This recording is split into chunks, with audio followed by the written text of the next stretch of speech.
Well, today is Blur's Day, March 137th.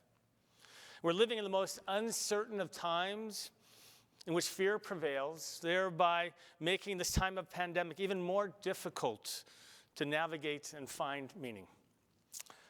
Well, that was the highlights from my two sermons that I gave on Rosh Hashanah.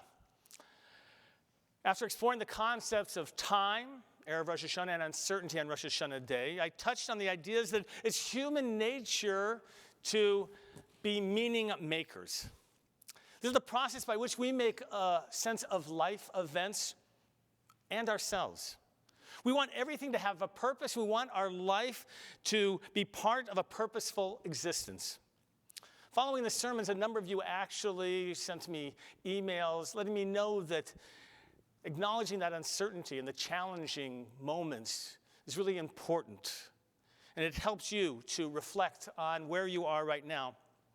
And I want to continue this theme of how we can begin to find meaning in this moment, as well as this period in which we can mean when we're out of it on the other side.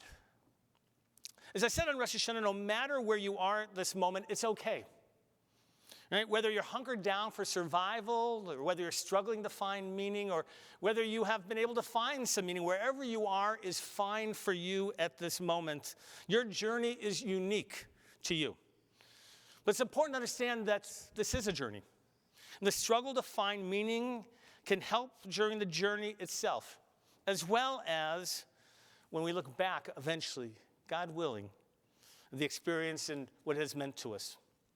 On Rosh Hashanah, I shared with you that we feel like the Israelites who are wandering through the wilderness for 40 years, one day rolling into another with no end in sight.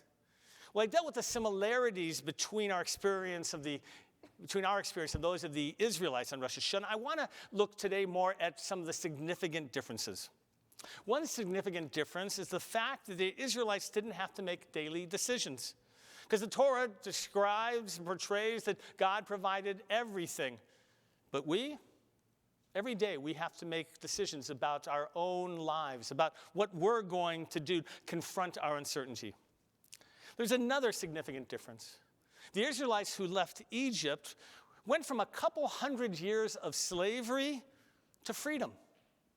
Unlike us who went from freedom to the pandemic, to uncertainty. The Israelites should have been grateful of their liberation from Egypt, even with the uncertainty of the wanderings. They just seemed to lack the gratitude that we would have expected of them. Instead, they see the wanderings as a series of challenges and tests rather than of potential personal growth. We would have expected the Israelites to have said, at least life is better now than it was in Egypt. But in fact, very often they say, Moses, take us back. And I know people in this moment right now who would like to be able to say, well, thank God it could be worse, but they don't, for fear that it could actually get worse. It's much easier to live with uncertainty when, like the Israelites, your present condition is better than your past. To understand the significance of the wandering of 40 years, it's essential to know that originally the Israelites were not supposed to wander for that long. Miracles were performed for them as they left Egypt and began their journey in the Promised Land. They experienced God at Mount Sinai. They received the 10 Commandments. They were provided with food in the form of manna and water. They arrived at the border of Canaan, which would become Israel, less than 18 months after they left Egypt. The Torah portrays that they were not ready to go into the land. The Torah portrays it as a lack in faith in God, but in truth, I see it as being more about a lack of faith in themselves to be able to conquer the Canaanites. The report of the spies bears this out itself. Upon their return from spying out the land, they say to the other Israelites, "We were like grasshoppers in their sight." They felt so insignificant, so unprepared for the moment. Instead of seeing the opportunities, they saw the challenges. Instead of appreciating the newfound freedom and expressing gratitude, they basically find a reason to fetch about everything, during their wandering. They are clearly not ready to begin their next chapter of the Jewish narrative. The Israelites see the wandering as punishment, but in truth, it's supposed to be a period of growth, a period of shedding their slave mentality and becoming a free people. They who were supposed to create a new model of society based on Torah. How do we get from seeing the pandemic as a series of tests and challenges to a period of opportunity to bring positive change in our lives? That's the question. First, let's explore what it means to look for purpose and meaning in this moment in time. I want to pose a couple of questions to you. So here they are. First one, what have you learned about yourself during this pandemic?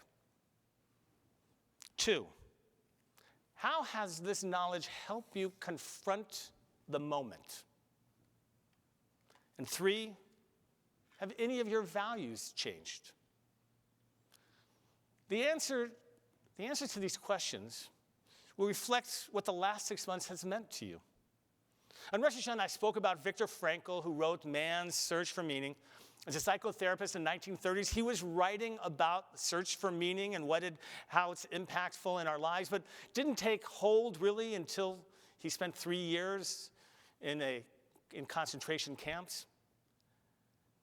And he saw how the attitudes of different prisoners enabled them to confront the challenges of life in the concentration camps or not. His logotherapy proposes that meaning in life can be discovered in 3 distinct ways. I'm going to give them to you. 1, creative values.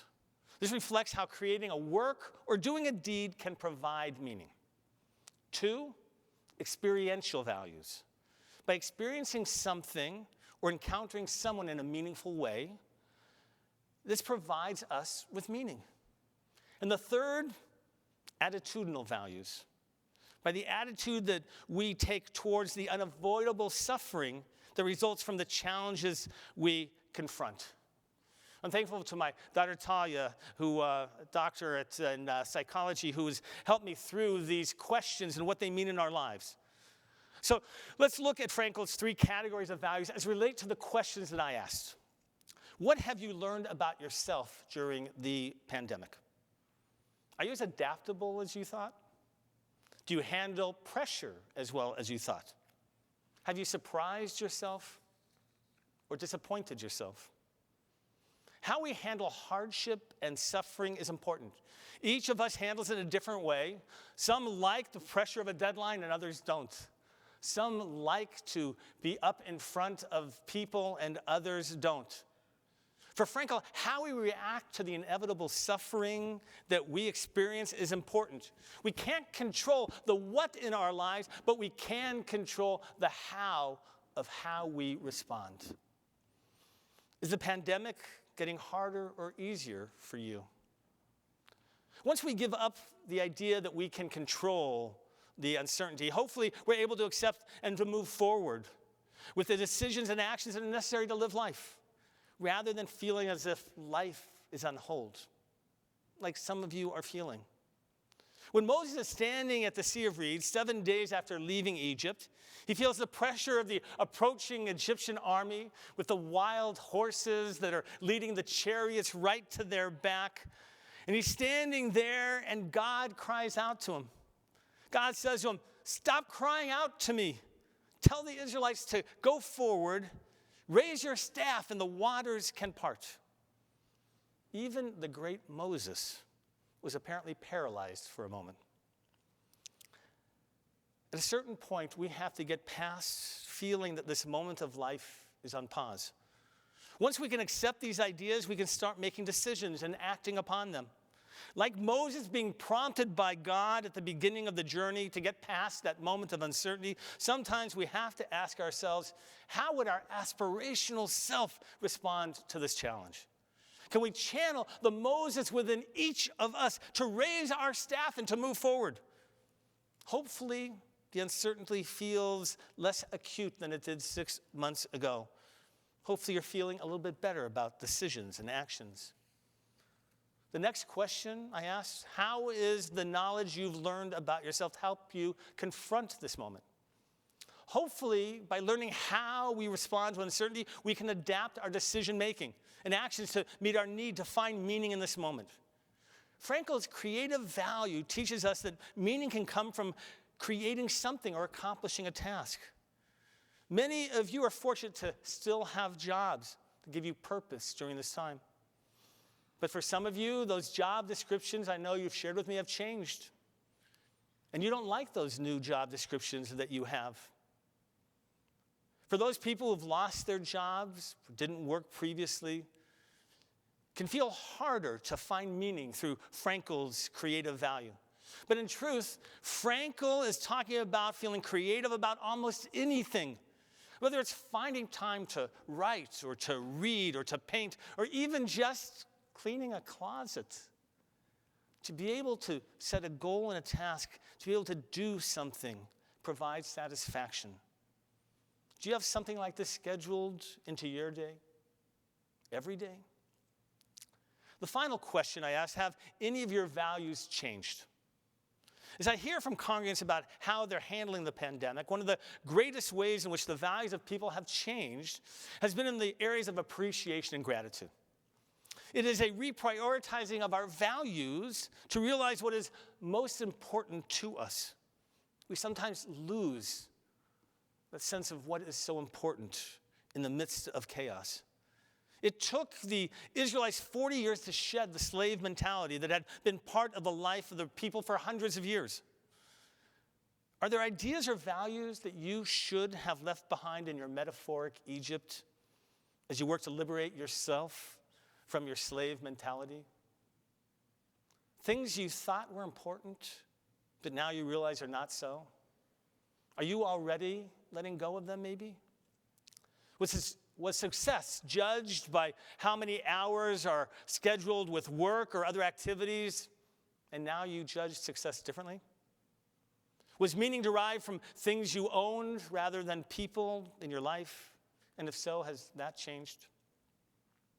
Whether it's appreciating things or people, Frankl's experiential value informs us that experiencing something or loving someone can bring meaning into our lives.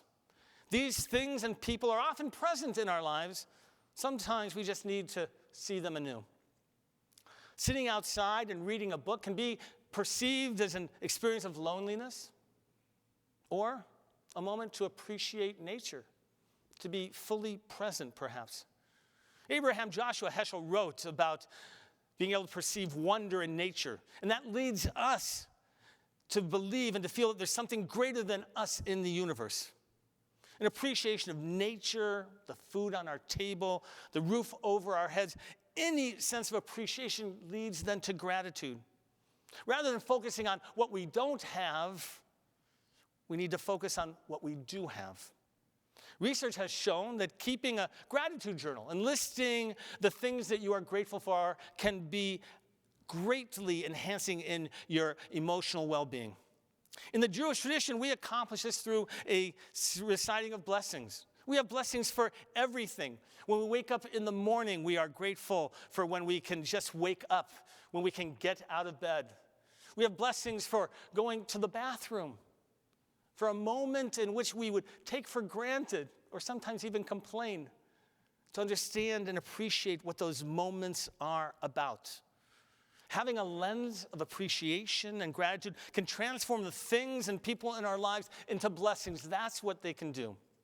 When it comes to relationships, this pandemic is testing many of us. From those families who are locked in close quarters together with little private time, to families and friends who cannot spend time with each other, we are having to redefine our relationships. At the same time, it's clear to all of us that it is through loving others and being loved that we find meaning and purpose in life. I've often been grateful that the pandemic did not hit when my 4 children were younger. I wondered how Rhodey and I would have handled the change in life and whether we would have survived the tension of the family.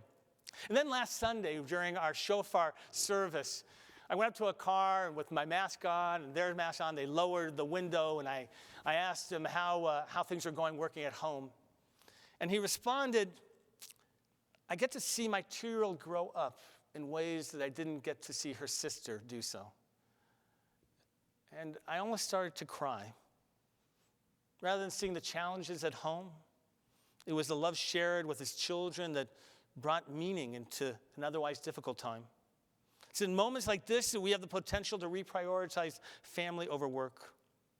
For some people, there's been the reprioritization of Jewish connections, the busyness of their lives previously. With doing things and seeing people, they relegated and neglected their Jewish identity. But with fewer places to go, fewer people to see, there are many of you who are reconnecting to the Jewish parts of your life that had been neglected. Some families are sharing Shabbat dinners by Zoom that never did so before. Since the pandemic began, there's a group that meets sometimes, I think approximately 100 of them on Zoom to share Shabbat dinner. We at Temple Aliyah have this new tradition at 6 o'clock of lighting candles together on Friday night as a community, which I invite you to, and Havdalah at the end of Shabbat. People now finding meaning. Part of the purpose of the Israelites wandering for the 40 years was to create community through religious rituals. The Torah recognized a strong connection between Jewish rituals and Jewish identity. For some people who are prioritizing Jewish rituals and activities during this pandemic, they're feeling stronger connections to their Jewish soul and renewed meaning to their Jewish identity. Creative, experiential, attitudinal values are all ways to help us find meaning. But in truth, the full and ultimate meaning will not be realized until we're past the pandemic. How hard is it to fully appreciate the experience when you're in the midst of it? We just need to go back to the Israelites. When were the Israelites finally able to appreciate what they had been through? Only at the end of the journey. Some of you know that the book of Deuteronomy is basically a repetition of the Torah from the time of the Exodus. And it's Moses recounting to the next generation who are about to enter into the land. And of course, he's sharing with them what transpired, but more than that, he's trying to redefine for them, this new generation, what the experience of the wilderness should have meant. Rather than a series of tests from God, Moses wants them to see it as a time of closeness with God. He wanted them to focus on the blessings that they experienced rather than the hardship. It was a time for them to put aside the slave mentality, to feel the confidence of a free nation. It was time for them to forge a national identity rather than see themselves as an extended family of Abraham, Isaac, and Jacob. They needed to have faith in themselves, no longer see themselves as grasshoppers. This is what took 40 years to learn, and this is what Moses wanted the new generation to now understand.